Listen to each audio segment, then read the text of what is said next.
Well, welcome to our Holy Week journey, and thank you so much for joining me. I really hope that we can journey together Monday through to Thursday. And what I'm going to be doing, very, very simply, each day is I'm going to, in the morning, offer you something to reflect upon, and then at lunchtime we'll do a simple exercise, and in the evening a kind of 1-minute reflection upon the day.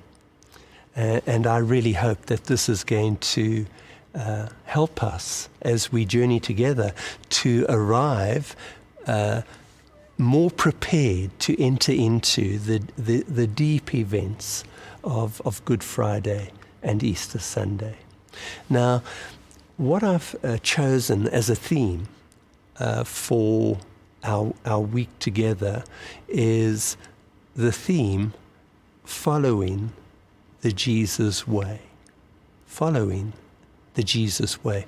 And I have one simple reason for choosing this theme for our journey together. And I want to give you this reason in one strong sentence. We will never know the life that God wants to give us unless we embrace the Jesus way. Can I say that again? We will never know the life that God wants to give us unless we embrace the Jesus way. The two go together. They are the two sides of the same coin. We cannot have one without the other. It is as we embrace the Jesus way that we enter into more deeply the life that God wants to give each one of us. Now today, our theme is to simply introduce the Jesus way. And I'm going to, throughout this week, I'm going to invite you to live with me in the story of the foot washing. I'm sure you know the story.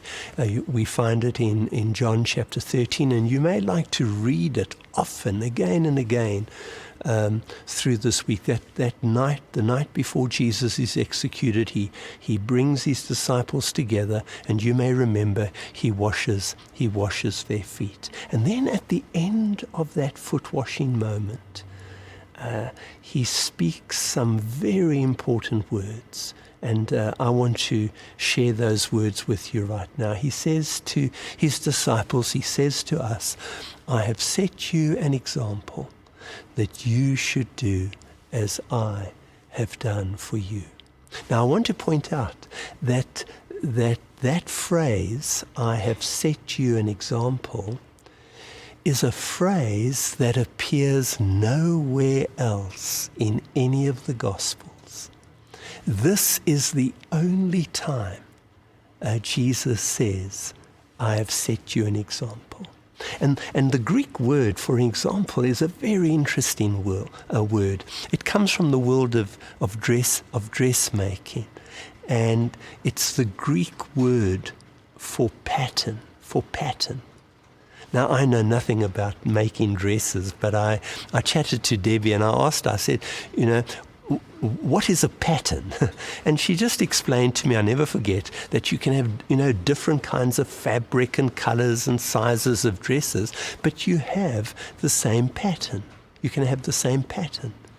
And it's almost as if, that in God's family, we have, different cultures, different languages, different backgrounds, different ages, but here is the pattern for our life. And it's the pattern of servanthood. To embrace the way of Jesus is to embrace the way of servanthood. Now I have a lovely quote here of what it means to serve, and it comes from my mentor of many, many years, Dallas Willard. He wrote these words. He said, to serve means to do something good for a person, to do an act of love.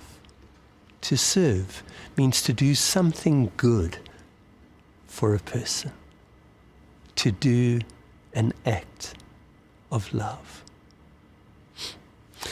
Generally speaking, I think we have a fundamental choice. Every human being has this choice. We either live to serve ourselves, or we live to serve God and those around about us. And it's as we take that second option, as we embrace the way of Jesus, that we enter into the life that God wants to give us. Now, I have a practice for you today, and each day I will offer you a practice. I want to invite you today, intentionally, to do one good thing for someone in your family or at work. And it's as we intentionally go about just doing this one good thing for someone in our family or at work, that, as it were, we are stepping into the Jesus way for our own lives. So God bless you as you do that.